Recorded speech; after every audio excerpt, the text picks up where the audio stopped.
O Senhor é minha luz e salvação, o Senhor é a proteção da minha vida. Repitamos, é o Salmo. O Senhor é minha luz e salvação, o Senhor é a proteção da minha vida. Queridos irmãos e irmãs aqui no santuário, você que nos acompanha de casa e você que vai ouvir esta pregação aí depois que ela foi aqui realizada.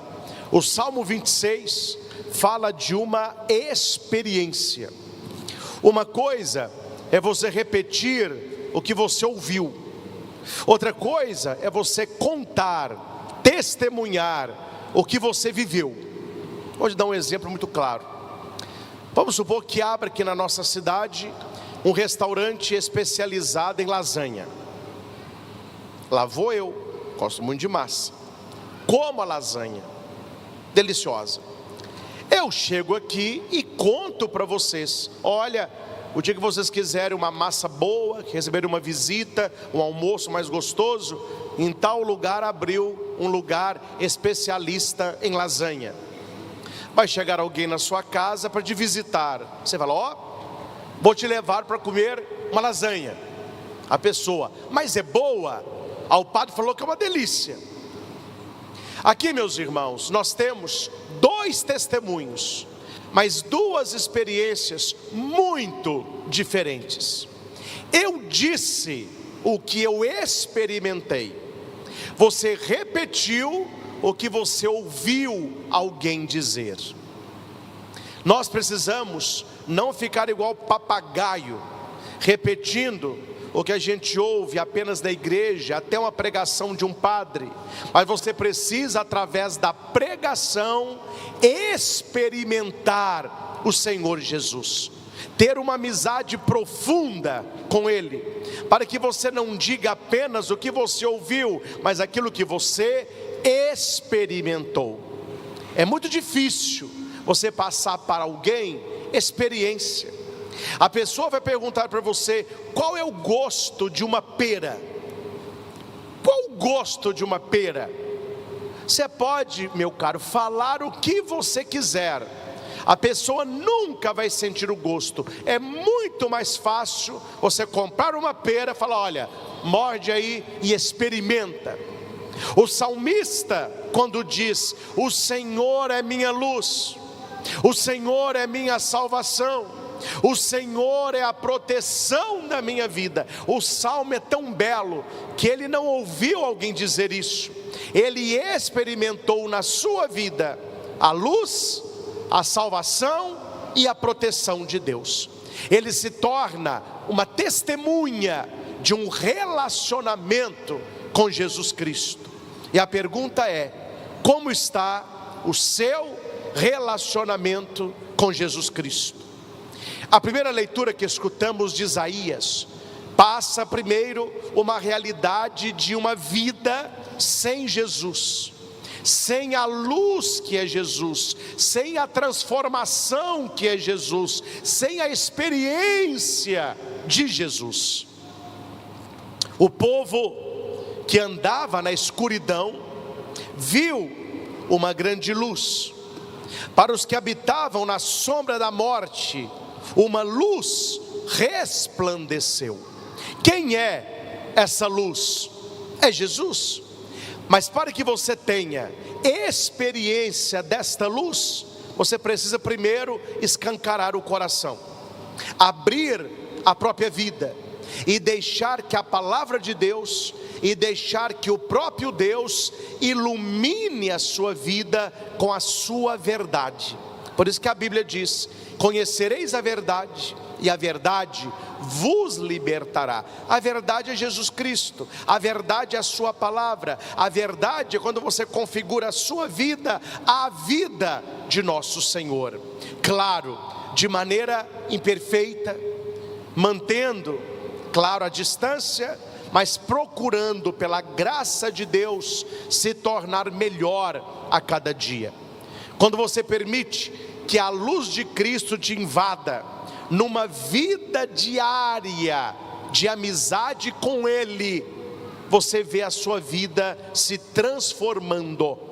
Missa é essencial, estar na igreja é fundamental, mas a sua experiência não é secundária. Quantas pessoas vêm à missa, mas não têm vida de oração? Quantas pessoas vêm à missa e não lê a palavra durante a semana? Quantas pessoas vêm à missa, mas levantam sem rezar, comem sem agradecer, dormem sem uma vida de oração?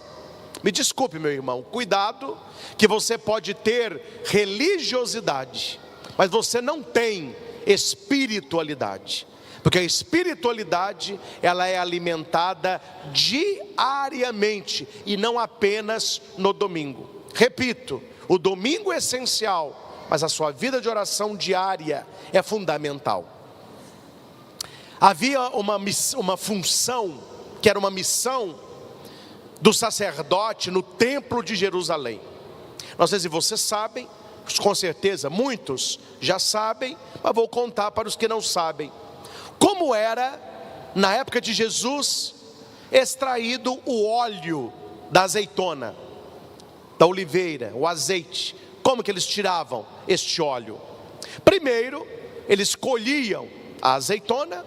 Não sei se alguém aqui já mordeu na azeitona no pé. Não tem nada a ver com a azeitona que a gente come. Nossa Senhora, é amargo. Eu experimentei em Jerusalém. Me passaram a perna, né? O guia falou: padre, o senhor gosta de azeitona? Falei: amo. Aqui, ó, pega uma no pé. Falou: upa, nunca mais, meu filho, nunca mais. É outra coisa. O ser humano sem Cristo é uma azeitona não curtida. Ninguém aguenta. Então qual era o processo?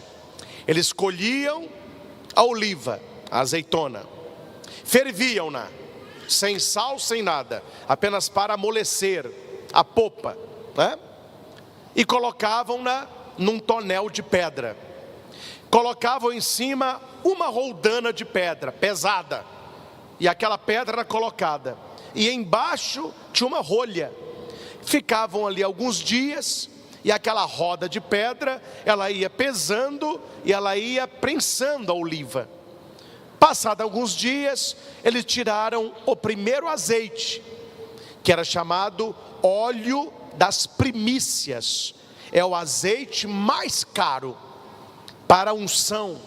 Este azeite, ele tinha um uso litúrgico. Ele era para o sumo sacerdote, para os profetas, para ungir os reis, porque era pouco. Então tirava aquele azeite terminou, eles colocavam a rolha de novo e colocavam a segunda pedra. Aí pesava ainda mais. Aí saía o segundo óleo, o segundo azeite. Este óleo era para a alimentação, para comer, fritar, etc. É o segundo óleo. Terminado o segundo óleo, eles colocavam a terceira pedra, esmagava ainda mais. Este terceiro óleo, ele era usado para a manutenção do templo. Era este óleo que era colocado na lamparina do templo. E a última pedra era óleo para as engrenagens, aí para passar onde fosse necessário acabar com o rangido. E eu estou dizendo isso porque o sacerdote do templo, ele tinha uma missão entre tantas: manter a chama acesa.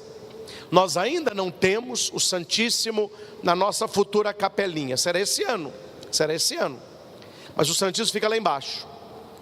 E quando o Santíssimo estiver aqui, você verá que em cima da porta, ou pendurado, não sei, vamos ver, bem bonito, existe a lâmpada do sacrário. Fica uma luzinha vermelha chamuscando. Aquela lâmpada que vai ficar chamuscando é falando para os senhores: o Santíssimo está aqui, Jesus está vivo aqui, tem hóstia consagrada aqui.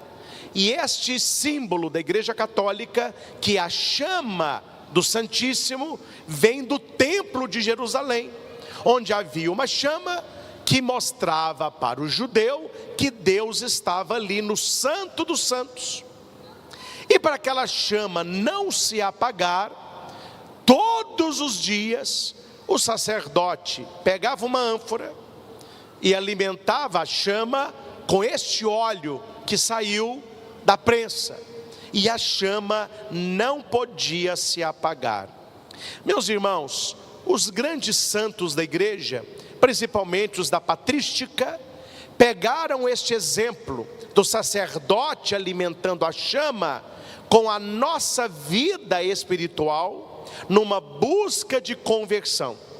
Se aquele sacerdote fosse preguiçoso, omisso, ele colocaria o óleo apenas no dia do Senhor, e pouco tempo depois, aquela chama teria se apagado. É a nossa vida cristã.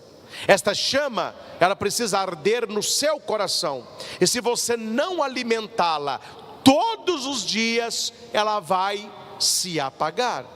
Por isso que o salmista, ele diz na experiência dele, que ele não acha, mas que é. O Senhor é minha luz, o Senhor é salvação, o Senhor é proteção. Por que ele consegue dizer isso e escrever tão belamente os salmos do saltério?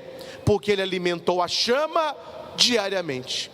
Ele não ouviu alguém dizer, ele buscou o testemunho, ele se deixou iluminar na sua escuridão, ele deixou que a luz de Deus brilhasse nas sombras da sua morte.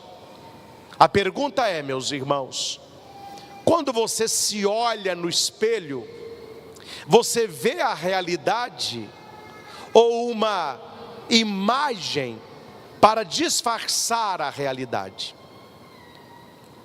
A pessoa que reza muito e que busca a Deus profundamente e que se deixa iluminar pela luz, primeira coisa que ela vai chegar à conclusão: eu tenho dentro de mim lugares escuros, onde Deus precisa iluminar, onde Deus precisa trabalhar.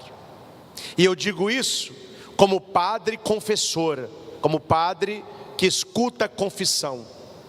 Muito diferente a confissão de alguém que tem uma vida de conversão e a confissão de que tem uma vida de adequação. A pessoa que tem uma espiritualidade rasa, ela não vê pecado em nada.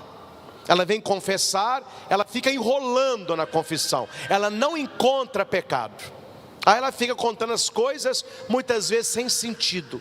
Ela não se preparou para a confissão, e se preparou, ela não tem consciência do próprio pecado, ela não enxerga a escuridão que ela está. Diferente, uma pessoa piedosa, que está buscando a Deus na Eucaristia, na adoração, na leitura da Bíblia, lutando contra a sua própria carne, vencendo as tentações, ela tem muito clareza dos pecados que ela tem, e a confissão é muito tranquila.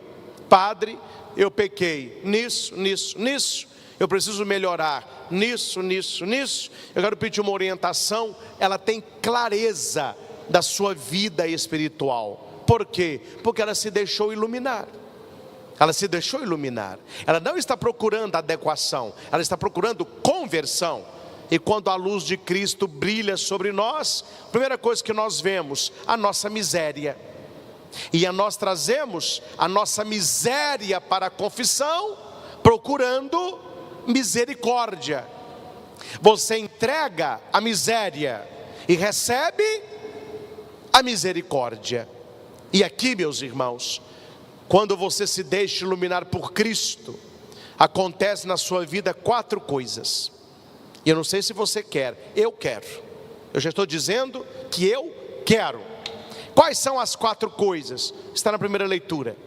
Isaías continua: fizestes crescer a alegria, aumentaste a felicidade, todos se alegram na tua presença, como alegres ceifeiros na colheita, e como exaltados guerreiros que dividem os despojos. Quais são os 4 presentes? Alegria, felicidade, que é contentamento, fartura, ou é prosperidade, e vitória na vida. Alegria, contentamento, fartura e vitória. Quem que não quer isso? Quem que não quer isso? Lá na sua casa, na vida dos seus filhos, no seu trabalho e sobretudo na sua vida espiritual. Aqui 4 perguntas para você e para mim também. Primeira pergunta: você é uma pessoa feliz de verdade? Lá dentro do teu coração, no profundo do seu ser, olhando a sua vida, as suas escolhas, a sua busca por Deus, você se considera uma pessoa feliz de verdade? E aqui tem uma pergunta que vai pendurada nessa: quando Deus te vê, Ele vê uma pessoa feliz de verdade? Ou uma pessoa que vive uma ilusão? Uma pessoa que vive um pecado? Uma pessoa que vive de aparência? Deus não olha a casca, Deus olha o coração. Felicidade. Segundo, você tem uma vida de completude? Você sente que você é uma pessoa inteira? Ou você vai caindo os pedaços? Você está consigo mesmo, encontrando a Deus? Você sente que a sua vida caminha para uma melhora diária? Você sente que você é uma pessoa melhor a cada época da tua vida? Quem gosta de ler e quem gosta de estudar, pesquise, você de casa, na internet, a teoria dos setênios. É do Império Romano, mas até hoje atualíssima. Os estudiosos dizem que o ser humano ele tem ciclo de 7 anos. A cada 7 anos a gente entra num novo ciclo. E o que mais me chamou a atenção nessa teoria, quando você pesquisa a teoria dos setênios, se você quiser escutar a explicação, no meu canal no YouTube tem, vai lá, Luz e Vida, Padre Christian, teoria dos setênios. Eu explico ciclo por ciclo até os 77 anos. E o que mais me chamou a atenção, que eu lembrei do meu ciclo anterior, coloquei o meu ciclo atual, olhei um pouco a minha mãe, meu irmão, e a descrição daquele ciclo do setênio bateu em 95%. Impressionante. É para dizer o quê? Que a cada ciclo o ser humano precisa melhorar, o ser humano precisa crescer, o ser humano precisa evoluir. E se você não estiver atento nisso, você não avança, você regride.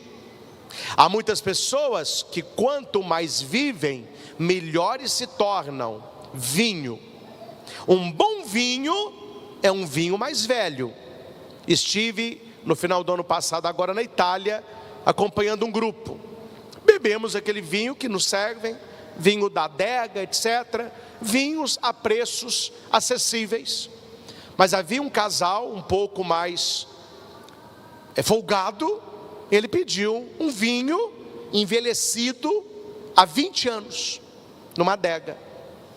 O preço do vinho deles pagava a rodada de todas as mesas, a viagem toda. Eu falei, meu Deus, que preço! Aí ele falou, padre, uma taça para o senhor. Eu falei, me dê, papai. Me dê, papai. Aí experimentei. Eu não entendo muito de vinho assim, mas era um vinho mais encorpado, um pouco mais grosso.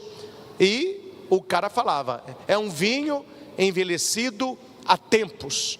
E o preço não é pela marca do vinho, é pelo tempo. Porque a marca deste vinho recém-feito é o que nós estávamos tomando com preço. Por que este vinho se tornou mais valioso? Porque o tempo refinou o sabor.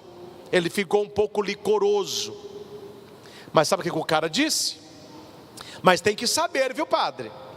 Que se você guarda um vinho muito tempo, mas ele não está bem armazenado, o dia que você tomar, ele não é mais vinho, ele virou o quê? Exatamente, vinagre. Então, meus irmãos, venham cá.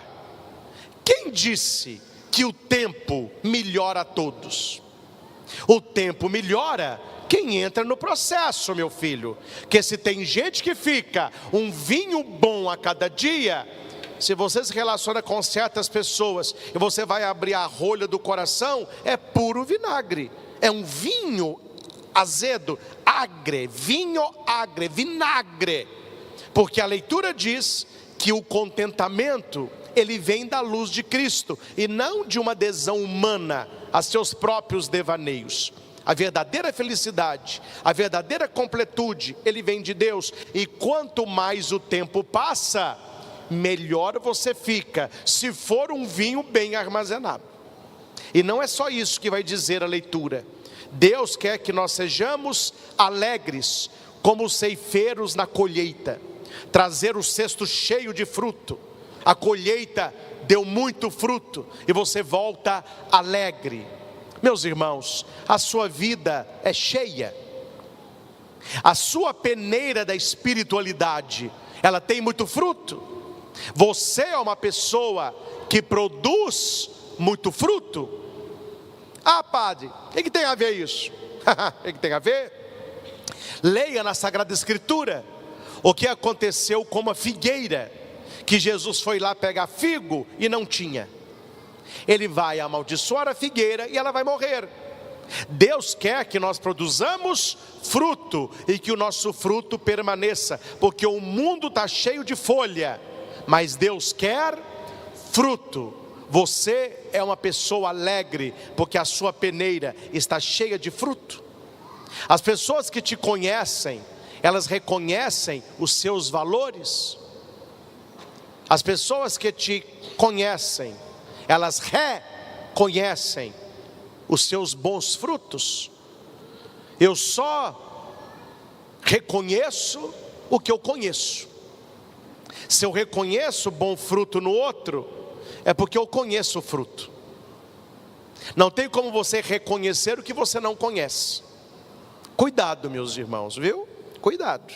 Se você só consegue ver fruto ruim no outro, que você só reconhece o que você conhece. E quarto e último, a alegria dos guerreiros que dividem os despojos. Aqui são os frutos da conquista. Eles venceram e conquistaram. Alegria, contentamento, fartura e vitória. Se você não tem essas 4 coisas na tua vida, nós pulamos para o Evangelho e Jesus vai dizer por que nós não temos plenitude espiritual. Porque falta a conversão. Meus irmãos, eu não vou exigir dos senhores um conhecimento bíblico e teológico, como um padre que estudou anos no seminário, essas coisas. Mas o mínimo da fé cristã católica é preciso que os senhores saibam. E se alguém perguntar assim: qual foi a primeira pregação de Jesus? Depois da sua vida com a família dele, 30 anos ele conviveu com a família dele. Teve lá algumas coisas, a Bíblia vai dizer: o nascimento de Jesus, a apresentação no templo, fuga para o Egito, quando Jesus tem 12 anos, que ele ficou em Jerusalém, não se diz mais nada. Então esses 30 anos, ele esteve convivendo com a sua família, com a sua mãe, com o seu pai.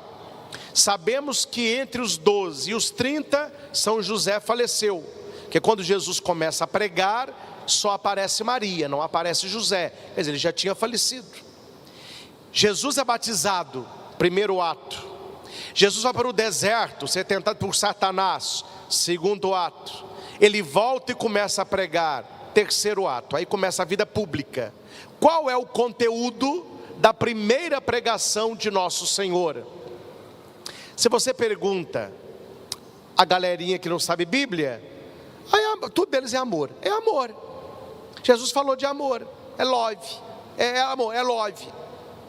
E quando você escuta a primeira pregação de Nosso Senhor, ele não falou de perdão, ele não falou de amor, ele não falou de amizade, ele não falou de fidelidade. A primeira pregação de Cristo, a primeira frase de Jesus na Bíblia, primeira frase de Jesus na Escritura: convertei-vos, porque o reino dos céus está próximo. Qual é a primeira pregação de Jesus? Conversão. Tudo que ele fará depois disso, as suas pregações, os seus milagres, os exorcismos que ele irá praticar. Jesus fez 3 coisas aqui na terra: ele pregou a palavra, curou o doente, expulsou o demônio. Tudo que ele fez apontava para quê? Convertei-vos, muda de vida, rompe com o pecado, renuncia ao que precisa ser renunciado, corta o que precisa ser cortado, deixa o que precisa ser deixado. Porque, meus irmãos, nós corremos um perigo muito grande, e cuidado, porque esse discurso, que é um discurso secular, ele pode virar um discurso eclesial. Que Jesus no Evangelho, ele olha para você e para mim, e ele vai dizer assim: você precisa de conversão. Mas hoje, qual é o discurso que as pessoas gostam? Não, você não precisa de conversão, você precisa de aceitação, você precisa de inclusão. São as palavras da moda: aceitação e inclusão. E para adoçar os ouvidos, não se prega mais a conversão. Tanto faz como tanto fez, Jesus te ama do mesmo jeito. Que ele nos ama, mas ele não nos ama como nós somos, ele nos ama como nós estamos. Porque uma vez que nós estamos com ele, ele transforma a nossa vida. Largue essa rede, largue esse barco, e eu farei de vós pescadores de homens. Mateus, segue-me. Mateus largou a banca de impostos e seguiu Jesus. Para ficar mais claro a minha fala, vamos baseá-la na Escritura. Vou pegar apenas um exemplo para abrir a mente dos senhores. Pegue aquela mulher pega em adultério. Eles pegam a mulher, levam-na a de Jesus. O cara deu no pé, né? Pegaram a mulher e queriam apedrejá-la. Jesus escreve no chão, as pessoas vão indo embora, largam as pedras, e Jesus diz para a mulher assim: atenção, no fato bíblico e a maneira que o mundo interpreta, atenção, as pessoas vão dizer para você: Jesus não condenou ninguém, Jesus aceita as pessoas como elas são. Então o texto deveria ser assim: onde estão as pessoas que te condenaram? Foram embora, Senhor, ninguém te condenou, eu também não te condeno, pode voltar a adulterar, a vida é sua, faça o que você achar melhor, não é pecado se te faz feliz. Ela sairia toda feliz para pegar outro cara casado para cometer com ele o adultério. É assim que as pessoas entendem quando Jesus diz para ela: eu não te condeno. Só que o texto não para aí. Jesus propõe para aquela mulher um caminho de mudança, do grego metanoia, do latim convertio. Jesus vai dizer para ela abertamente que o que ela estava fazendo era errado, é pecado e rouba a paz, mas que ele não iria condená-la, mas que dali para frente ela fosse quem ela nasceu para ser. Jesus olha para aquela mulher e diz para ela: eu não te condeno, vá em paz, minha filha, e não peques mais. O que ele vai dizer para ela? Você estava no pecado, Aquilo que você achava tão bom e que te fazia tão feliz é pecado. E se você quer ter paz, não faça isso. Não volte para esta vida. Conversão, minha filha. Não peques mais. Muda a sua vida. E a mulher então vai embora e ela se torna uma seguidora de Jesus, não cometendo mais o adultério. No ouvido de muitas pessoas, não é essa a pregação que deveria ser feita. A pregação é: olha, minha filha, você está feliz? Eu estou. Então quem sou eu para te condenar?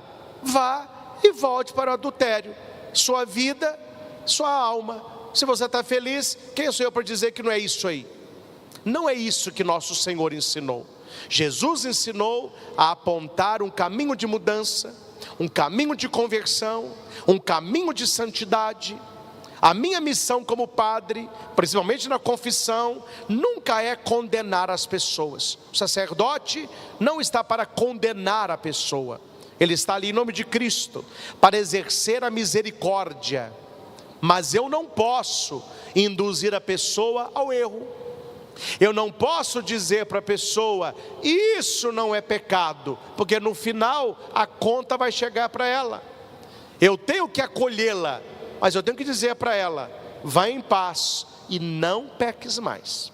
Não faça isso, não frequente tal lugar, não se submeta a esse tipo de comportamento, porque é pecado. Se a pessoa ela vai assumir isso na vida dela, não é comigo, não é com a igreja, não é com Cristo, é com ela. Ela vai tomar a decisão se ela quer ou não uma vida de conversão. E juntamente com convertei-vos, nós temos a renúncia, que não é fácil. Renunciar é fácil? Não. Mas é necessário? Sim, para quem quer ser santo, para quem entra no processo da conversão. Aqui nós temos os 4 primeiros apóstolos: Pedro, André, Tiago e João. E os 4, para seguirem Jesus, eles tiveram que deixar, renunciar, abrir mão. Tiveram que renunciar. Claro, meus irmãos, eu conheço senhores da igreja, aqui do Frei Galvão. Não conheço o nome de todos, porque são muitas pessoas. Não frequento a casa de vocês, né? Conheço vocês da nossa comunidade. Vocês me conhecem como padre, eu os conheço como fiéis. Nós não temos alegria ter uma amizade próxima, também não tem jeito, são muitas pessoas, né? Ainda mais com a minha vida doida, que só viaja. Vamos lá. Mas as pessoas, que são poucas, que me conhecem, que participam da minha vida, além do altar, essas pessoas conhecem o preço que eu pago para ser quem sou e fazer o que faço. Renúncia atrás de renúncia. Não é fácil, mas é a vida que eu escolhi. O meu rosto é de vocês, meus problemas são meus. Isso tem nada a ver com as minhas renúncias, com as minhas dores, com as minhas pendengas. Mas não é uma vida fácil. Se você quer ser um padre que leve a coisa a sério, não será nem fácil, nem simples e nem leve. E a cada dia o Senhor irá pedir ao padre renúncia. E por que a gente consegue renunciar? Porque é fácil? Não. Porque é simples? Não. Porque nós escolhemos um estilo de vida. Eu escolhi ser padre. Ninguém me obrigou a ser padre. Ninguém me obrigou a ordenar. Ninguém me obrigou a ir para o seminário. Então eu tenho que ser, no mínimo, coerente com a vida que eu escolhi. É esta coerência espiritual que as pessoas precisam ter. Porque o filho pródigo, quando ele estava lá no chiqueiro, ele queria comer as bolotas e nem isso lhe davam. Mas a ficha dele caiu. A minha alegria, o meu contentamento, a minha fartura, a minha vitória é junto com meu pai. O que ele faz? Eu vou largar o pecado, o chiqueiro ali simboliza o pecado, e eu vou voltar para o meu pai. Quando ele volta para o pai o recebe de braço aberto. É misericórdia, é muito amor. Mas o pai não foi buscá-lo no chiqueiro. Ele decidiu voltar. Se você quiser ficar no chiqueiro, fique, meu filho. Deus nunca vai lá buscar você. Mas se você decidir sair do chiqueiro, Ele te espera de braço aberto. Ele vai cobrir você de beijo. Ele vai te colocar túnica nova, anel no dedo, sandália nos pés. Vai matar o novilho, vai fazer festa. Mas agora, guarde o que eu vou lhe dizer. Saia do chiqueiro, mas não traga os porcos com você. O filho pródigo largou todo o chiqueiro lá. E ele vai até Deus, ao seu pai, pedindo restauração. Como que chama isso? Conversão. E se ele trouxesse os porcos com ele? Adequação, aceitação, adaptação, inclusão. É isso que as pessoas querem. Elas não querem romper com o pecado, mas elas querem servir a Deus. Elas não querem romper com o pecado, mas elas querem ter uma vida de santidade. Como que isso vai acontecer? Como que isso vai acontecer? Nós deveríamos, meus irmãos, é um conselho que eu lhes dou, assistir menos Netflix, ou outro canal de streaming, mexer menos em celular e começar a ler vida de santo. Nós deveríamos ler pelo menos 10 minutos da vida de um santo, para você ver que todo santo teve grandes renúncias, e por isso ele alcançou os altares. Hoje o ser humano não renuncia a nada. E olha que eu atendo as pessoas, hein? E as pessoas me santificam. Não todas, mas tem gente que me faz muita raiva. Mas eu tenho que ficar sorrindo, né? Que é o padre, tem que aturar esse tipo de gente. Pessoas fracas na espiritualidade. Não é raro a pessoa me procurar na quaresma. Ah, Padre Cristian, o senhor sabe como é, né? Eu falei, não sei como é que é? Vamos lá, como é que é? Ah, é porque eu falei que na quaresma eu não ia comer doce, mas não estou dando conta não, eu vou substituir por outra coisa mais fácil. Ah, eu falei que na quaresma, quarta, sexta, eu não ia comer carne. Ah, mas agora eu estou pensando em não comer carne, é segunda e quarta, que é toda sexta-feira tem um churrasquinho me chamando. Aí eu vejo a carne, eu não aguento. Meu irmão, olha para o padre aqui. Uma pessoa que não consegue não comer um doce, uma pessoa que não consegue renunciar a um bom churrasco, uma pessoa que não consegue renunciar ao álcool, que não consegue renunciar à fofoca, que não consegue renunciar às coisas mínimas, me digam, você acha que ela consegue renunciar às grandes tentações? Santa Teresinha de Lisieux vai dizer: treine as grandes coisas nas pequenas diárias. É coisa pouca. Uma coisa que eu faço, que não é grande coisa, mas que é uma mortificação pequena, mas que vai me treinando. Você já foi em lugar assim, desses café gourmet? Hoje tem esse nome, né? Café gourmet. Ah, me dá um café gourmet. Aí eles tragam o café, ao lado da xícara tem uma bolachinha, e alguns vem um bombonzinho, não é? É o café, o bombom, a bolachinha. Aí vem um copinho de água, para você dar uma lavada da boca, né? Meu filho, aquela bolachinha é deliciosa. E o chocolate então? Não sempre, mas tem dia que eu tomo café. Hoje toma sem açúcar, né? Gostoso. Eu olho para a bolacha e olho para o bombom. Eu podia comer a bolacha, eu podia degustar o bombom. Só nesse momento eu digo, eu vou renunciar. Eu não vou comer nem a bolacha e nem o bombom. Quando eu consigo renunciar àquela coisa pequena, eu estou passando uma mensagem para a minha mente: eu não sou dominado por isso. Não é que eu quero e eu não posso. Eu posso, mas eu não quero. e eu vou treinando com coisas pequenas, para quando chegarem coisas maiores, eu esteja preparado. Vá para uma academia e já começa a levantar 14 quilos de supino, 14 quilos de bíceps. Não vai levantar, mas começa com 1, vai para 2, vai para 3, vai para 7. Quando se assustar, meu filho, você está um marombado. Mas isso aí acontece, não é o peso que vai ficando mais leve, é você que vai ficando mais forte. Pequenas renúncias me preparam para grandes vitórias. E a pergunta é, com isso eu termino: o quanto te custa seguir a Cristo? O quanto te dói seguir a Cristo? Olha o que Ele fez por você. Pergunta para Ele: doeu Jesus? Custou Jesus? Foi difícil carregar a cruz por minha causa, lá da casa de Pilatos até o Calvário? Mas Ele fez por você.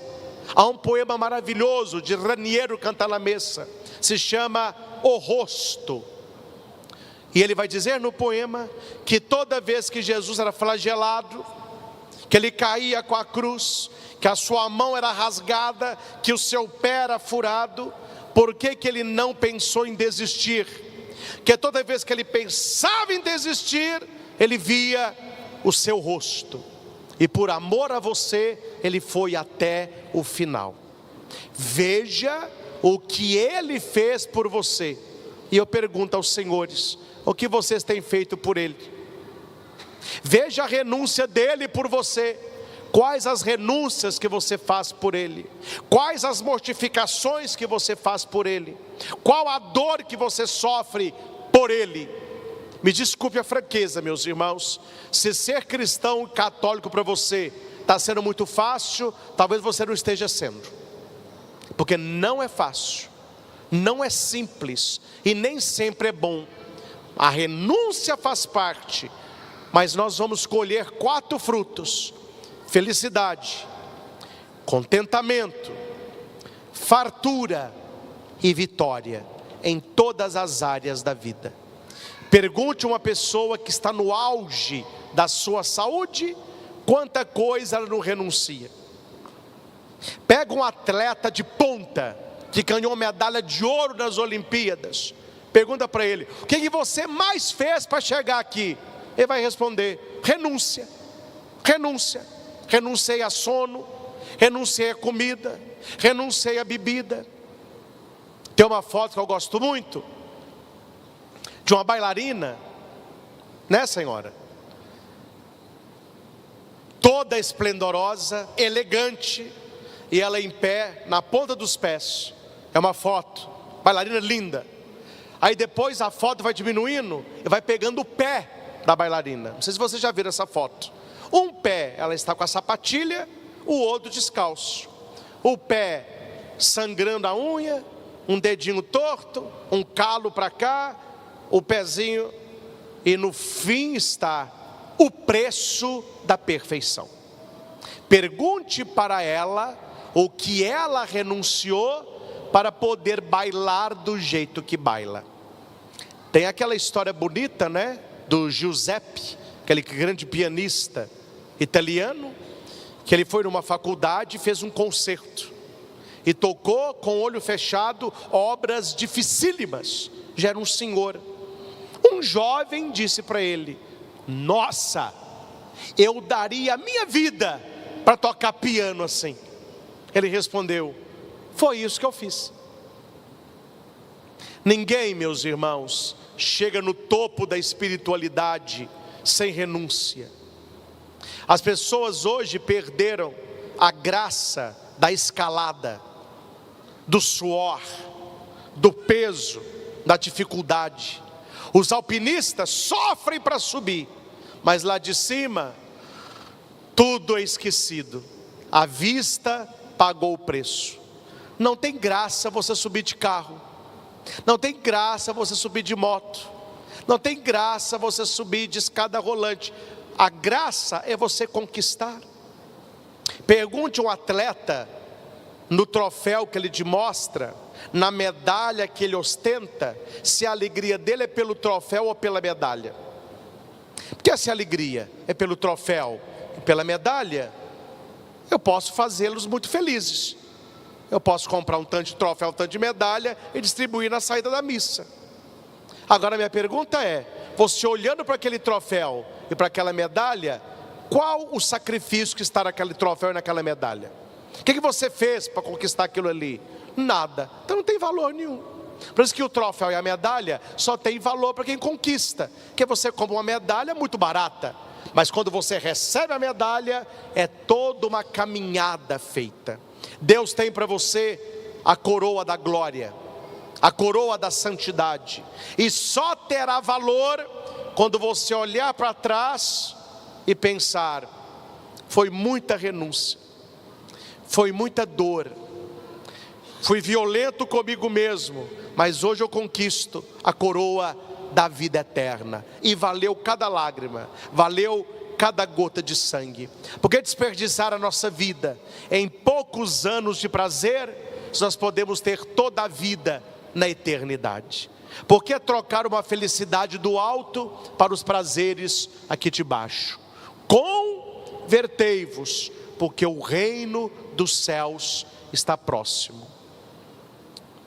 E você que está em casa, e os senhores que aqui estão, façam um exercício, se quiserem, e vai ajudar muito a sua vida de santidade. Não precisa concordar com o que o padre pregou hoje, mas leva isso na oração. Eu te desafio, é o meu desafio para você. Eu te desafio, leva o que você quer fazer, o que você está fazendo, o que você está vivendo na oração. Coloca a tua vida na oração e diga para o Espírito Santo assim: Espírito Santo de Deus, eu te dou liberdade para mudar a minha história, se essa não me leva à santidade. Abre as tuas mãos e coloca o teu trabalho, o teu relacionamento, a tua família, as tuas amizades, os teus sonhos, os seus projetos e alegrias, e fala para o Espírito Santo: Espírito Santo, está tudo aqui, ó, está tudo aqui. Se não for para a minha santidade, se não for para a minha conversão, pode tirar da minha vida lugares, pessoas e situações. Por que é que muita gente não reza assim? Porque você sabe, você sabe que o dia que você rezar assim, Deus vai entrar e vai tirar muita coisa que você não quer que saia. Então não é a pregação do padre, é uma adesão ao Espírito Santo.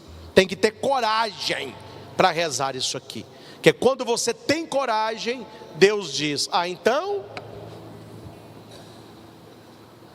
deixa eu arregaçar a manga, eu vou começar a trabalhar então na sua vida, do meu jeito.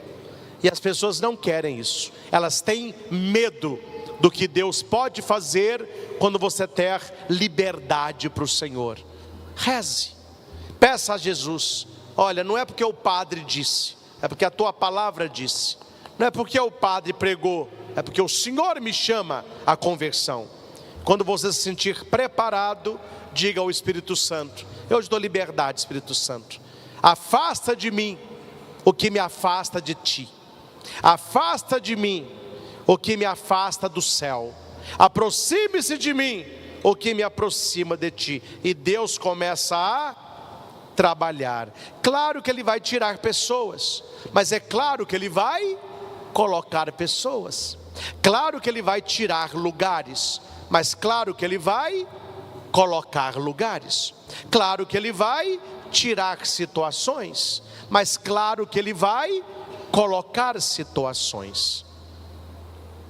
E para anotar e viver durante a semana, atenção, quando você escolhe fazer a coisa certa, Deus coloca na sua vida pessoas certas. Quando você escolhe fazer a coisa errada, O mal vai colocar na sua vida a pessoa errada, para fazer a coisa errada, para você não achar que está sozinho na história. Vocês conhecem os discípulos de Emaús? Por que o discípulo não saiu? Porque um fala no ouvido do outro, né? Não, não é bem assim. Não. Cuidado com quem anda falando no teu ouvido e você não acredita na palavra de Deus, mas acredita na palavra dos outros. Aí você não tem uma vida feliz, completa, com fartura e com vitória.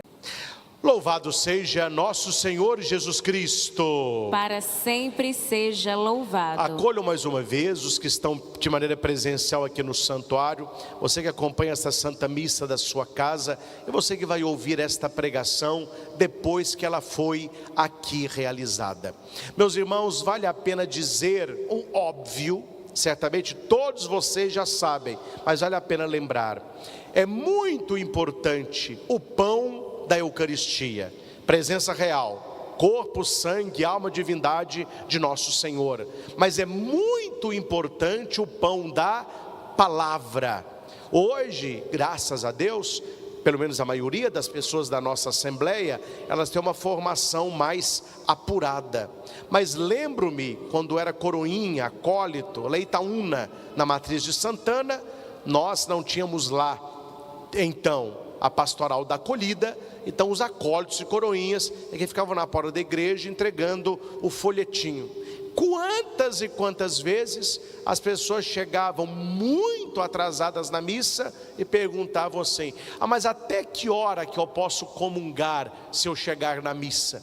Que na cabeça das pessoas elas iam à missa só para comer. Se eu receber a hóstia, valeu.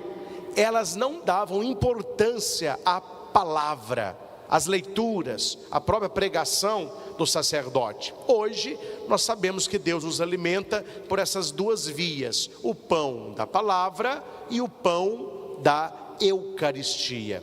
Você de casa que nos acompanha há tempos, aqui no Frei Galvão no domingo, nós dedicamos um tempinho um pouco maior para nos aprofundarmos pelo menos na leitura dominical. O ideal seria que nós nos aprofundemos nas leituras diárias, mas não sendo possível para todos, a do domingo tem que ficar bem diluída para que nós entendamos o que aconteceu e o que acontece com a palavra que é perene. Dito isso, meus irmãos, faço-lhes uma pergunta. Se você já dormiu numa casa de roça, na fazenda, no sítio, principalmente aqui em Minas, onde as janelas são de madeira, se ninguém te chamar e você estiver cansado e você ficar esperando o raio do sol te acordar, você vai levantar meio-dia, 1, 2 horas da tarde, que é toda hora que você abre o olho, o quarto está escuro, e muito escuro. Aí você abre o olho e diz: é madrugada. Aí você volta a dormir. Passa 1h30, 2 horas, você abre o olho de novo. Demorando o sol nascer, hein? Volta a dormir de novo, até que alguém bate na porta. Vagabundo, preguiçoso. Brincando, né? Levanta aí, está na hora do almoço. Mas quantas horas já são? 1h da tarde, meu filho. Aí você levanta meio assim, tortuado. Você abre a janela, mas aquele sol rachando. Só que a janela é de madeira e o sol não passa. Seria uma loucura a pessoa que está nas trevas dizer que não existe luz. Não, a luz existe. O sol nasceu. O dia está lindo, mas a pessoa está intocada. Ela está num quarto e ali não há brechas para que a luz ela possa entrar. Meus irmãos, o mundo é este quarto. Se você não abrir a janela e as portas do teu coração, a luz de Cristo não entrará na tua vida, e ela já nasceu. A primeira leitura diz que o povo que andava na escuridão viu uma grande luz. Para os que habitavam nas sombras da morte, uma luz resplandeceu. Isso está no profeta Isaías, no capítulo 8. A luz é Jesus.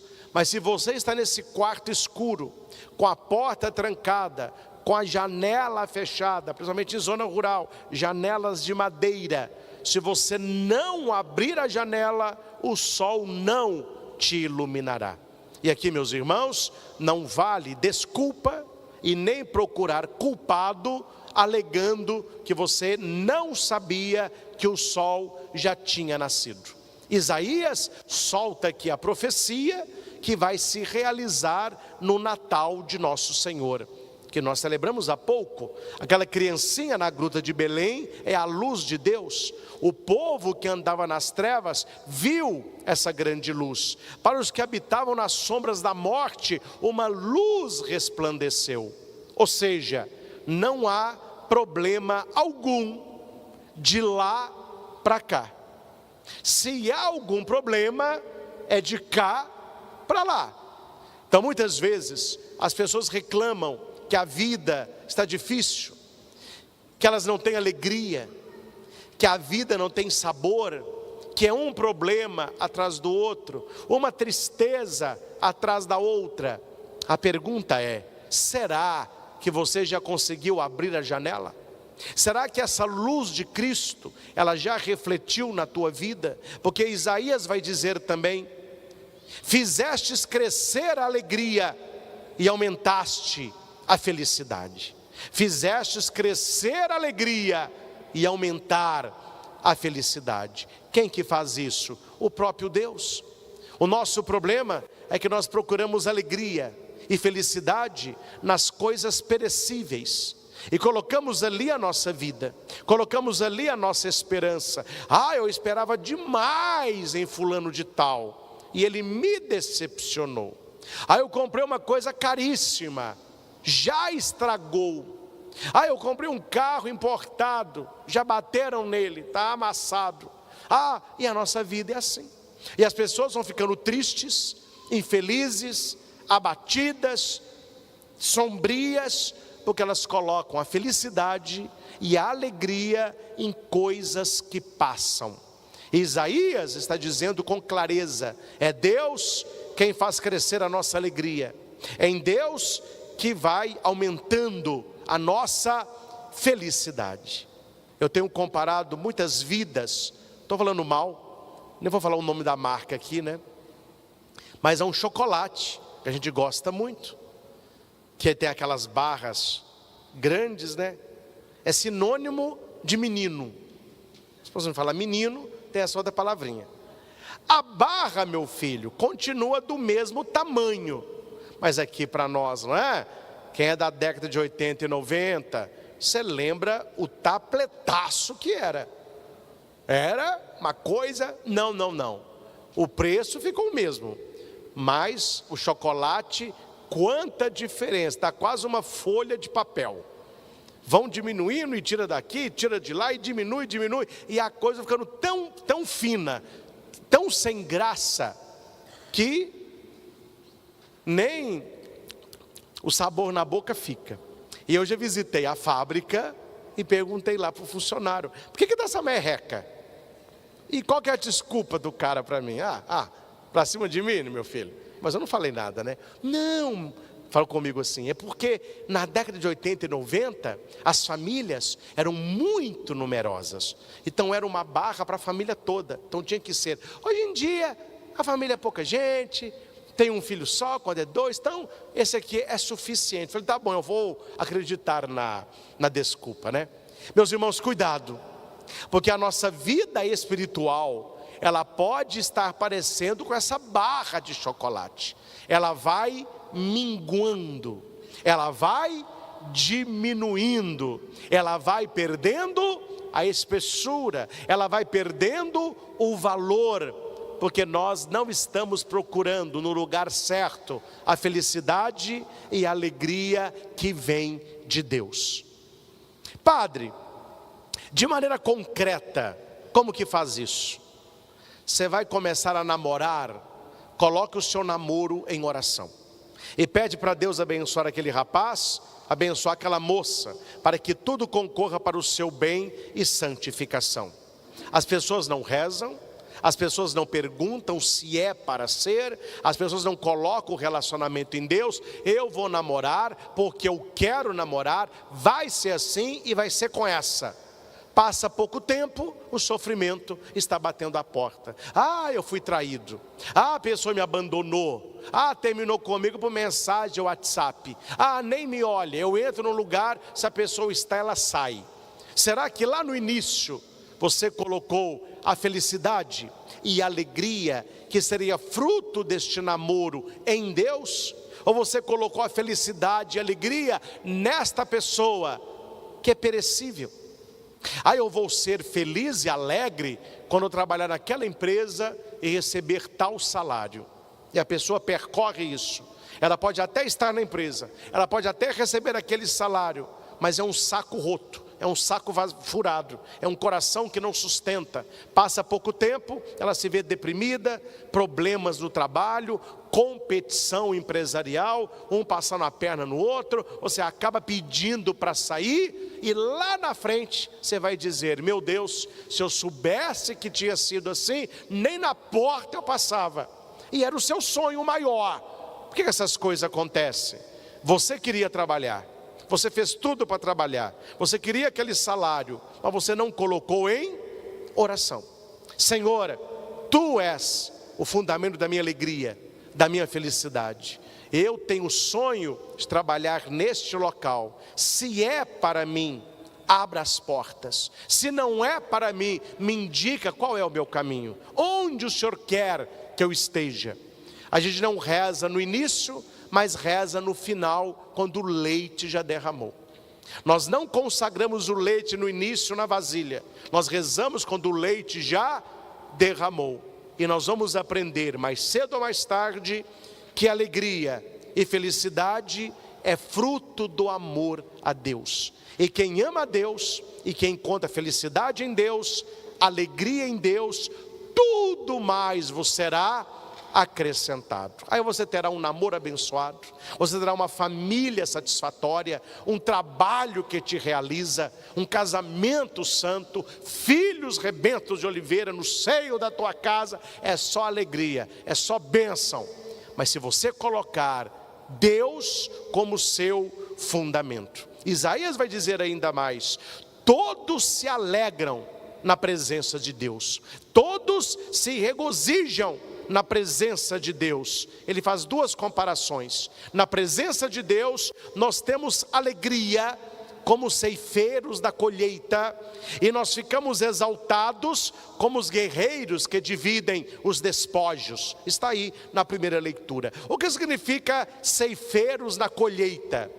Eles foram com o balaio vazio e voltaram com o balaio cheio. Eles foram colher uvas e tinha muita.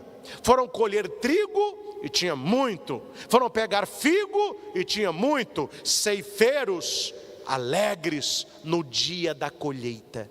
Qual que é a nossa tristeza? Quando você faz tudo o que pode fazer, você vai com o cesto para a colheita e volta com o cesto vazio. Essa é a tristeza de muitos corações, que confiou na mulher, confiou no amigo, confiou no parceiro de negócio, confiou no bitcoins, confiou em tudo, mas não confiou em Deus. Aí vai com o balaio vazio e volta com o balaio vazio. Você não tem alegria dos ceifeiros na colheita. E o segundo exemplo são os guerreiros. Os guerreiros que dividem os despojos. O que seria um despojo? No plural, despojos, é aquilo que os guerreiros pegavam depois de vencer o outro exército. Se era numa cidade, tudo que a cidade tinha de valor, eles pegavam. Se era um exército, pegavam as melhores armas, espadas melhores, escudos, etc. E não há vitória sem batalha. Aqui, meus irmãos, a pergunta é uma. Agora é você no espelho da verdade. Não interessa para o padre, não interessa para quem está do seu lado, interessa você. A sua vida, o seu casamento, a sua família, o seu trabalho, o seu estudo, as suas amizades têm trazido para você alegria e felicidade? A sua vida, ela está crescendo na alegria, e a felicidade está aumentando a cada dia.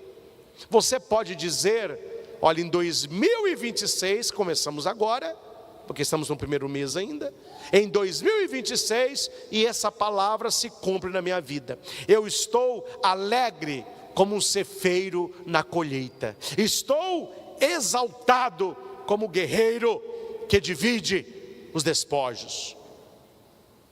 Ou você é da turma: minha cesta está vazia, e na verdade o despojo quem levou foi o outro, eu é que perdi, o outro é que ganhou. É preciso, meus irmãos, abrir o coração. É preciso escancarar a janela. É preciso deixar que a luz de Cristo ilumine a nossa vida, para que tenhamos alegria, felicidade, fartura e vitória. 4 presentes de Deus: alegria, felicidade, fartura e vitória. A pergunta é: a sua vida hoje tem felicidade, alegria, fartura e vitória? Sim! Glória a Deus. Não, a janela está fechada, né? Aí Jesus vai dizer no Evangelho qual é o problema. Por que você não tem uma vida de alegria, felicidade, fartura e vitória? Porque falta abrir a porta da conversão, falta a mudança de vida, falta abandonar o que deve ser abandonado, falta limpar o interior, falta deixar a luz de Deus entrar. Tem um canto muito bonito na igreja, que o refrão é assim: deixa a luz do céu entrar. Conhece, né? Deixa a luz do céu entrar, abre as portas, abre bem as portas do teu coração, e deixa a luz do céu entrar, porque a luz já está aí. Mas se você entrar num quarto, fechar a janela, a luz não pode entrar. Então o problema não é com a luz, meu filho, o problema é com você. Ah, padre, por que eu não tenho uma vida feliz, alegre, com fartura e com vitória? Aí uns vão dizer: é porque Deus não me abençoa, é porque Deus abençoa o outro. Não, meu filho, a questão não é Deus, a questão é você. Por que Deus abençoa um e não abençoa o outro? Sendo que Jesus disse: meu Pai, Ele faz cair a chuva sobre justos e injustos. O sol Ele brilha sobre santos e pecadores. A graça de Deus é para todo mundo, mas o seu coração frutificará de acordo com a tua vida. Que as pessoas hoje adoram encontrar desculpa e culpado. E a palavra vai dizer que a chuva é a mesma. Pensem, compadre, aqui, só para você exercitar a mente. Está chovendo numa plantação, num pomar. Preste atenção no exemplo. Nós temos lá um pezinho de limão, temos lá um pé de manga, temos uns pés de moranguinhos. Vamos ficar com esses 3 aí. A chuva está caindo. A chuva que cai na manga, desse tamanho, doce, amarela, suculenta. A chuva que cai no morango, que não é amarelo, vermelho, grande, suculento. A chuva que cai no limão, vamos apertar a situação, limão capeta, será que você me entende? Põe um capeta nisso aí, um limão capeta, grande, mas azedo. A chuva, meus irmãos, que gerou a manga doce, é outra, porque outra água caiu no limão azedo, sim ou não? Não, a chuva é a mesma, mas cada árvore dá fruto de acordo com a sua espécie. Tem gente que dá fruto de descrição, discrição, educação, perdão. Outras pessoas estão fruto de fofoca, de maldade, de cinismo. A graça de Deus é a mesma, mas cada um vai responder à própria vida de acordo com as suas opções. a graça de Deus cai na sua vida, igual cai na minha, igual caiu na vida dos santos. Aquele que é uma bela mangueira vai dar frutos doces. E olha, porque o pé de manga ele é extremamente exagerado, né? Olha um pé de manga, quantas mangas ele concede na estação. Quem tem pé de manga em casa está rezando para alguém ir lá chupar. Ninguém dá conta de consumir o que é abundância. Eu gosto muito de um ditado de um poeta, que eu não me lembro o nome agora, mas é brasileiro, que ele vai dizer que toda fruta é um sorriso e que a melancia é uma gargalhada, né? Quer dizer, é abundância, é grande. Aí está lá o limão, capeta, que tem gente que é um limão, se não é um limão capeta, é usado pelo capeta, né? Para tirar o sossego dos outros. Aí a pessoa dá um limão e ela começa a culpar a vida, começa a culpar as pessoas, começa a culpar o solo, começa a culpar a chuva. Ah, mas eu sou assim, é por causa são os vítimas da sua família, os vítimas da sociedade, os vítimas dentro da igreja, todo mundo vítima, ninguém está produzindo nada. A culpa é da luz, é da chuva? Não, a chuva da mangueira é a chuva do morango, é a chuva do limão.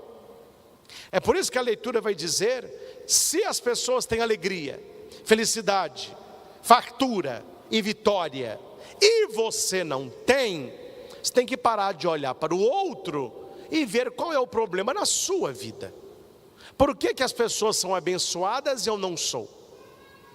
Por que as pessoas são felizes e eu não sou?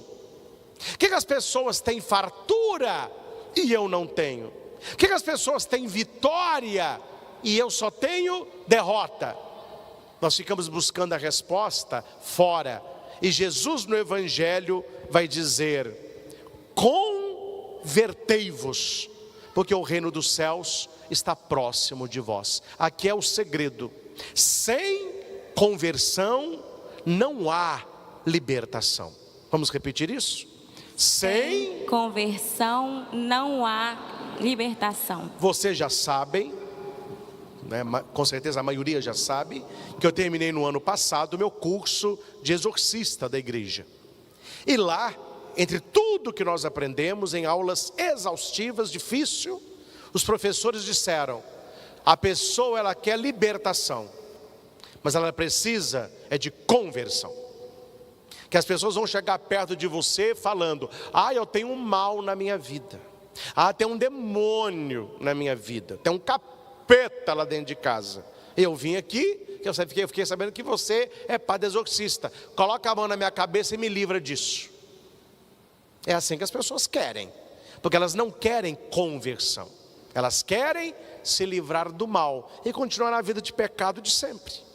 Primeira coisa que você leva uma pessoa que nos procura com qualquer mal na vida. Primeira coisa, as pessoas não entendem isso, mas é assim que a igreja forma os padres exorcistas. Não faça oração alguma de libertação para a pessoa. Você vai escutá-la, você vai acolhê-la, você vai abençoá-la, e só, nada mais do que isso. E você vai passar para ela uma receita. Assim como você vai no médico e você quer uma cura física e o médico te passa uma receita, o padre vai passar uma receita para a pessoa. E qual é a receita? Posso falar em público, não há segredo algum. Eu vou colocar a pessoa no estado de graça. Ela precisa entrar neste movimento que se chama conversão. Então eu vou dizer: ah, minha filha, você veio me procurar, você está tendo ataque satânico, está tendo crise, está quebrando tudo, então vamos primeiro equilibrar o seu espiritual. Quanto tempo tem que você não se confessa? Quanto tempo tem que você não comunga em estado de graça? Quanto tempo tem que a sua família não reza o terço todo dia? Quanto tempo tem que você não lê o evangelho do dia, todo dia? Então eu vou te passar aqui a receita, está aqui a receita. Eu não posso te confessar, que como eu vou te atender na libertação, eu não posso ser o seu confessor. Então procure um padre, Faça uma revisão de vida profunda. Procure uma conversão sincera. E confesse, principalmente os pecados mortais. Os pecados que a gente diz, cabeludo. Aqueles pecados que você cometeu vida fora e não se confessa há anos.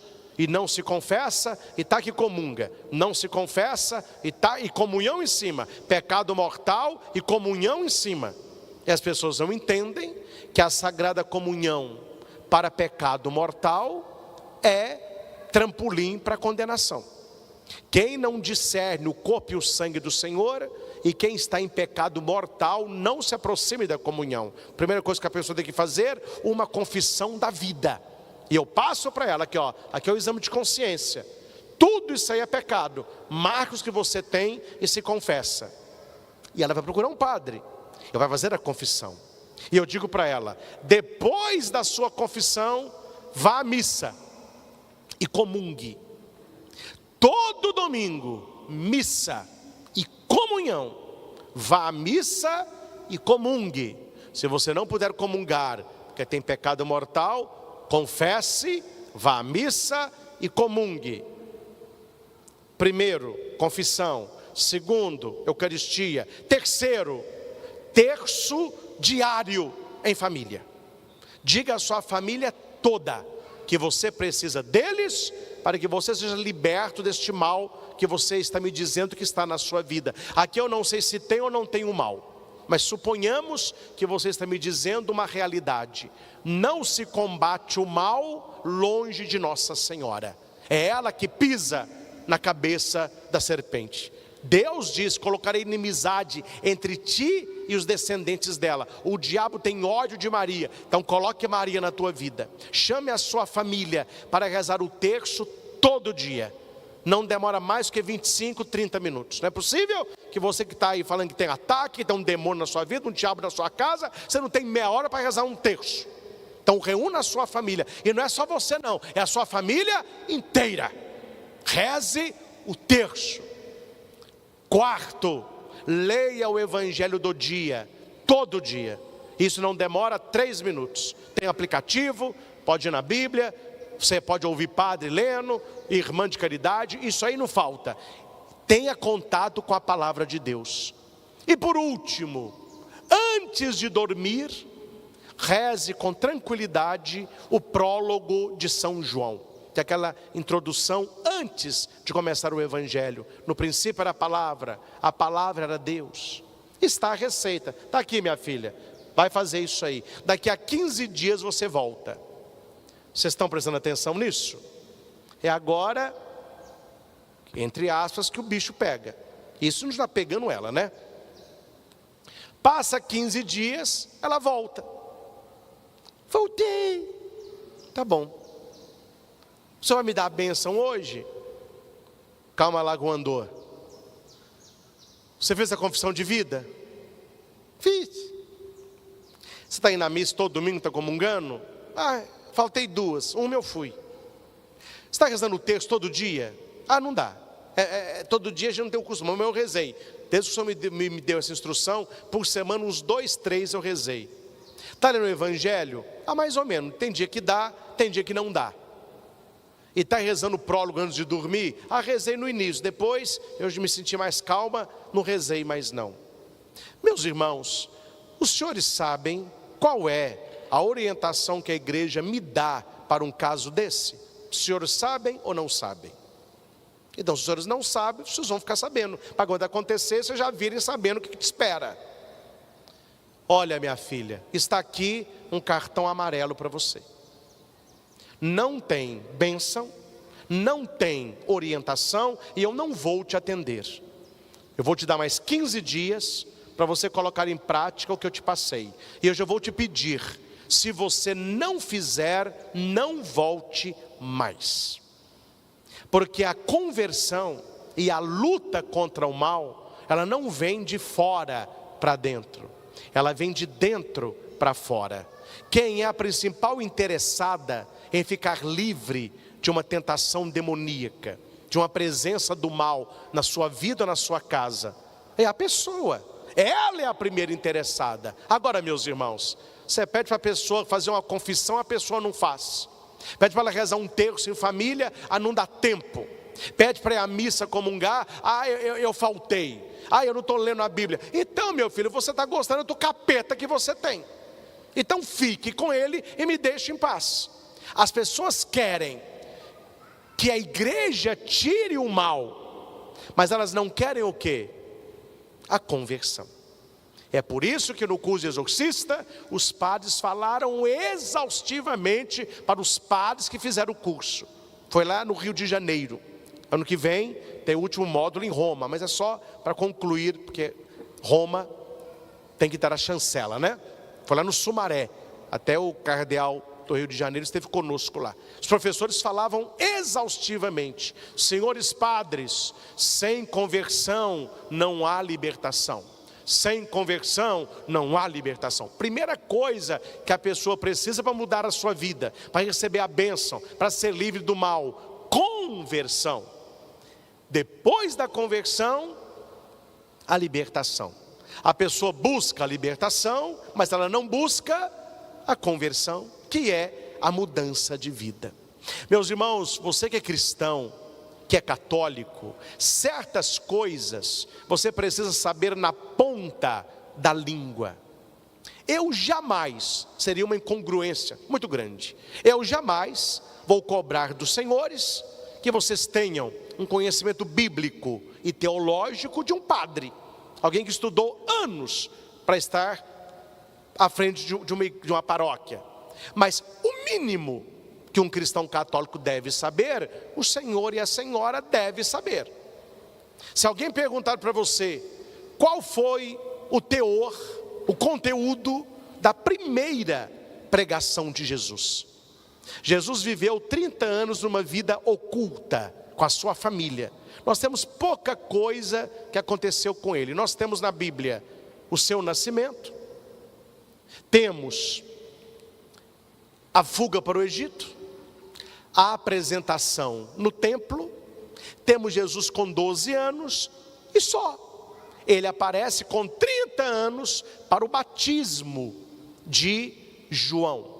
Ele vai para o deserto, é tentado pelo diabo, ele vence a tentação, ele volta e começa a sua vida pública. Aí ele começou a pregar, ele começou a operar milagres e a libertar as pessoas do demônio. Se alguém te perguntar assim: o que Jesus fez nesta terra durante os 3 anos que ele teve uma vida pública?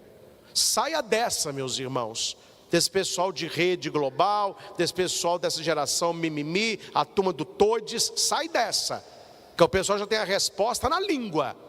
Jesus pregou o amor. Eles só sabem falar isso. Essa é a resposta clássica para quem não tem informação nenhuma, nem de Bíblia, nem de teologia e nem de catecismo. Jesus, não. A resposta é: durante 3 anos, Jesus anunciou o reino de Deus, Jesus curou os doentes e Jesus expulsou os demônios. É isso que ele fez. Ele estava pregando o reino, a conversão, ele estava curando as doenças, ele estava expulsando demônios. Leia os 4 evangelhos, Mateus, Marcos, Lucas e João, se você vê alguma coisa diferente desses 3 pontos. Ou ele está pregando, ou ele está curando, ou ele está fazendo exorcismo. É isso que Jesus fez. E a minha pergunta é: depois que Jesus, são 3 tópicos, foi batizado, depois que ele foi para o deserto, e quando ele começou a vida pública, qual foi o teor da sua primeira pregação? Aqui, senhores, é uma coisa óbvia, fácil, de catequese, e tem gente que não sabe responder. E onde está a resposta, padre? No evangelho que nós lemos agora. Jesus, ele vai sair da região que ele estava, porque eles prenderam João, mataram João, e Jesus viu que ali estava perigoso para ele. Então ele vai para a Galileia.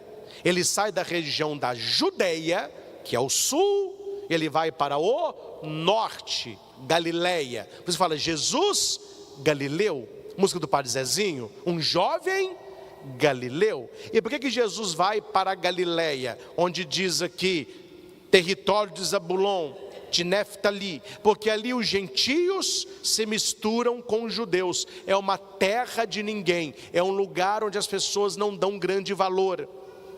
Você já conversou com alguém que nasceu num lugar muito pequeno, numa rocinha, mas a pessoa fala que nasceu numa cidade grande?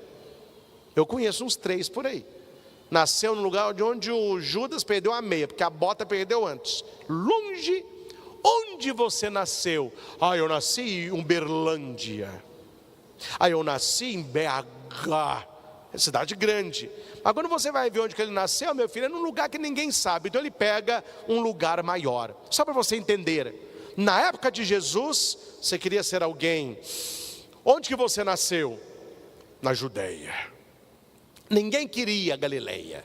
E Jesus, ele larga a Judeia e ele vai para a Galileia. Lá ele começa o seu ministério.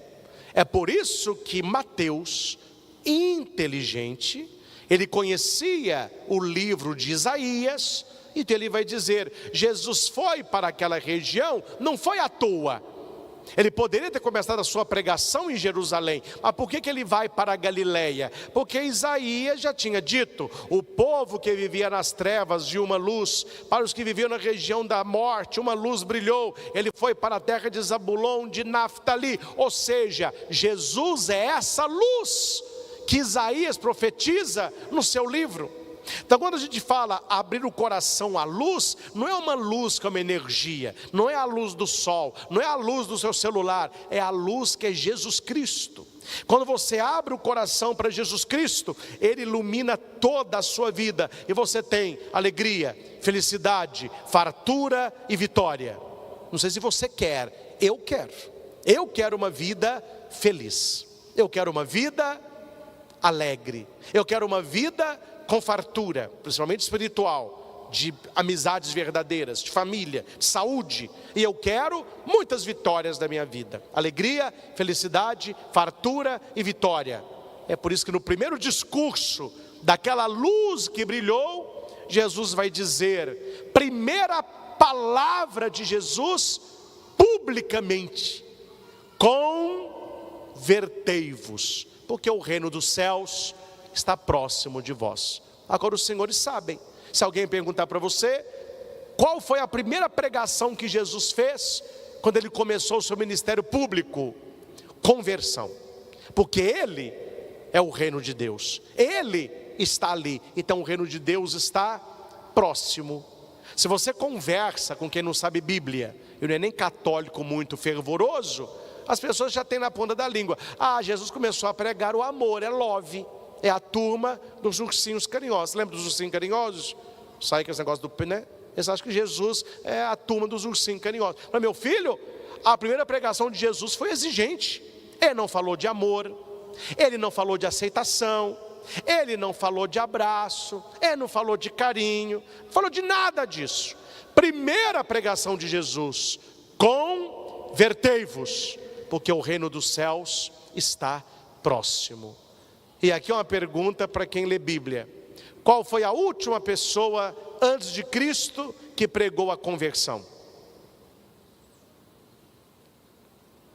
Exatamente, João Batista. Ele ficava no Rio Jordão batizando, ele dizendo: convertei-vos, porque o reino dos céus está próximo. O machado já está na raiz, e aquele que não se converter será cortado. Aí vem Jesus com o mesmo discurso: convertei-vos. Meus irmãos, se não fosse importante, Jesus teria começado a sua vida pública com outro discurso. Jesus poderia começar a sua vida pública: amai-vos uns aos outros, ou aquele que ama haverá de perdoar, perdão, ou não, ele tinha inúmeros temas. Ele começa com o tema da conversão. A pergunta é, meus irmãos, nós estamos neste movimento da conversão? Nós que viemos à missa, que recebemos a Eucaristia, que recebemos a bênção, que lemos a palavra, que rezamos o Santo Terço, que olhamos para os santos da igreja, nós estamos procurando uma conversão diária. Eu já disse aqui outras vezes, vou apenas tocar no tópico que para o mundo protestante ou evangélico, a conversão, ela se dá num espaço de tempo restrito, onde as pessoas dizem, eu me converti. Eu me converti. Para o cristão católico não se diz assim. Nós dizemos, eu estou em processo de conversão. Eu não me converti, eu estou me convertendo a cada dia. Tanto é que você não se confessa uma vez só. Você vai no padre e se confessa. Passa pouco tempo, está você lá de novo. Por quê? Porque você caiu, porque você pecou, porque eu pequei, eu errei, e eu procuro meu confessor. Isso é um movimento de conversão, largando o pecado e aderindo a Deus.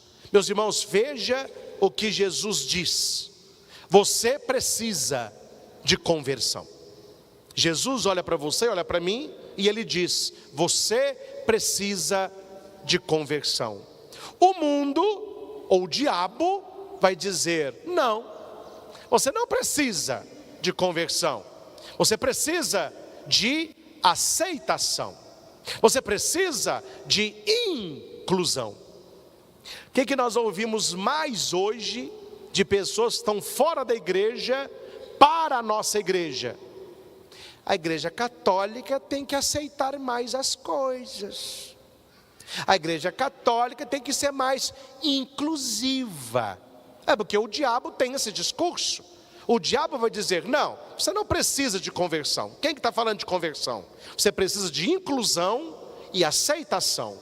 Aí você vai no evangelho, Jesus não diz nada de inclusão nem de aceitação. Ele nos chama uma vida de conversão. Ou seja, bênção as pessoas querem, libertação as pessoas querem, alegria, felicidade, fartura e vitória as pessoas querem, e conversão, e abrir a porta, e abandonar o pecado, e ter uma vida mais santa, e olhar para a vida dos santos, como eles se converteram, e como eu sou chamado a me converter.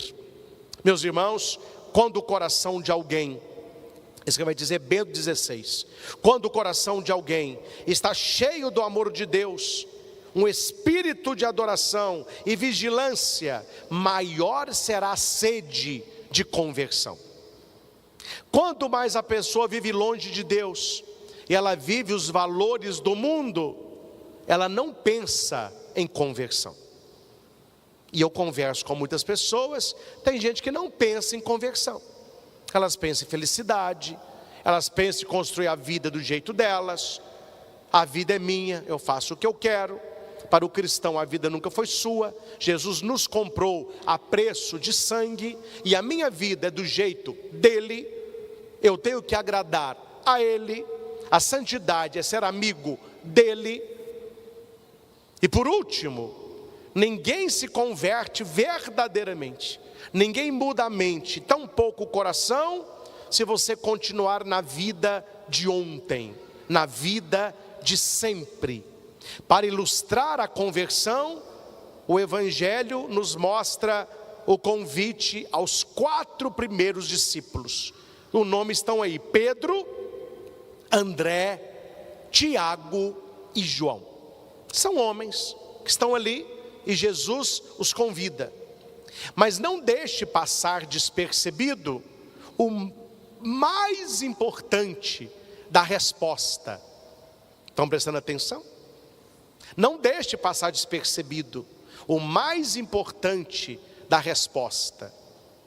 Estou no versículo 18.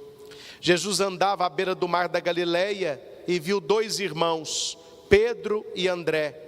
Estavam lançando as redes no mar, porque eram pescadores. Jesus disse a eles: segui-me. Vou saltar aqui.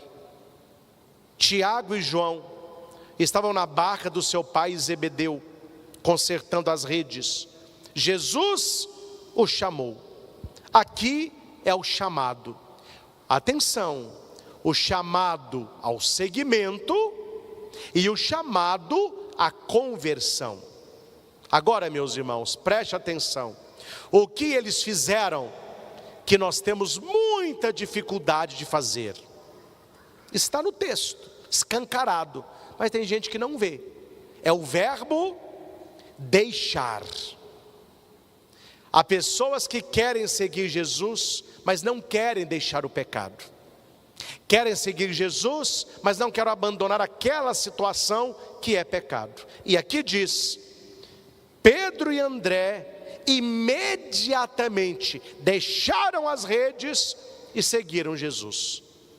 Tiago e João imediatamente deixaram a barca do seu pai e seguiram Jesus. Sabe o que significa a palavra deixar? É a palavra renunciar. Grandes renúncias demonstram grande amor. Para seguir Jesus de verdade, somente Jesus e a pessoa conhece o peso e o tamanho das suas renúncias. Eu não vou aqui abrir a vida, que vocês estão aqui para escutar sobre a minha vida, sobre a palavra de Deus. Mas certamente vocês já têm noção do peso e do tamanho das minhas renúncias para ser quem sou e para fazer o que faço. Grandes renúncias. Para seguir Jesus tem que deixar alguma coisa, tem que renunciar a alguma coisa. As pessoas não renunciam a nada, as pessoas não deixam nada. A coisa mais complicada hoje é você orientar um penitente na fila de confissão. Ele quer absolvição, mas ele não quer mudar de vida. Ele quer que você abençoe até pecado. É o fim da picada, né, gente? É o fim da picada. Pessoas procurando o padre para abençoar pecado, não querem conversão. E é preciso deixar, é preciso renunciar, é preciso abrir mão.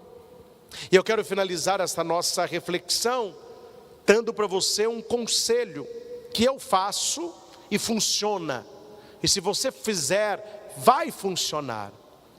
O nosso problema é que nós procuramos somente coisas grandes. Eu tenho que fazer uma grande renúncia. Na quaresma, eu não vou comer doce nenhum. E onde estão as pequenas renúncias diárias de Santa Teresinha, que ela nos ensina na história de uma alma? Pequenas renúncias todo dia.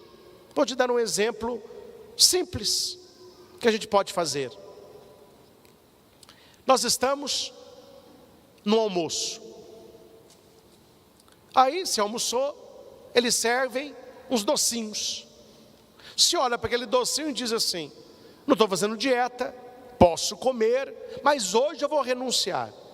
Vou fazer esse sacrifício pequenininho. Eu vou renunciar a esse bolinho para a minha conversão e para que eu domine o que entra na minha boca. Porque Tiago 3 vai dizer: se alguém não domina a própria língua, não dominará o próprio corpo. E você vai fazendo pequenas renúncias. E a cada renúncia você vai ficando. Entrou um rapaz para a academia, adolescente. O instrutor falou: vamos fazer bíceps. Eu quero fazer bíceps, quero ser marombado. Então tá bom. Qual peso você quer começar? Esse aqui, 14. O instrutor: quanto? 14, de cada lado. Pode pegar. Nem levantar o peso do chão, acabou, conseguiu. Vamos diminuir isso aí, meu filho. Então eu vou pegar o de 12. Vai lá. Isso é pesado demais. Estou te falando. Deixa eu pegar um de 10. Não foi. Pode pegar metade disso aí. Levantou o de 5, mas